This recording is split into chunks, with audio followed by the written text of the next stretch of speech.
প্রিয় শিক্ষার্থী বন্ধুরা, আজ আমরা একটি নতুন ভিডিও নিয়ে এসেছি। 2026 সালে প্রাথমিক বৃত্তি পরীক্ষার সিলেবাস, মানবন্টন, প্রশ্নের ধরন প্রকাশ পেয়েছে। এখানে গণিত সিলেবাস তুলে ধরা হলো। এতে প্রাথমিক বৃত্তি পরীক্ষার শিক্ষার্থীরা ভালো প্রস্তুতি নিতে পারবে। এখানে দেখুন, প্রাথমিক বৃত্তি পরীক্ষা 2026 পঞ্চম শ্রেণী, বিষয় গণিত, সময় 2 ঘন্টা 30 মিনিট, পূর্ণমান কত 100।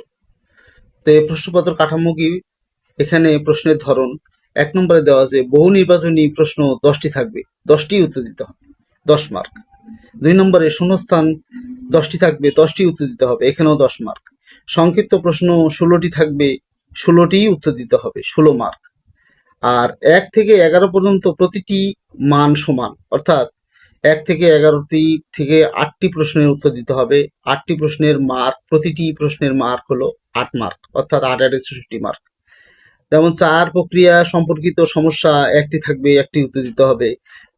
লসাগু গসাগু সম্পর্কিত সমস্যা 1টি থাকবে, 1টি উত্তর দিতে হবে। সাধারণ ভগ্নাংশ অথবা দশমিক ভগ্নাংশ সম্পর্কিত সমস্যা 1টি থাকবে, 1টি উত্তর দিতে হবে।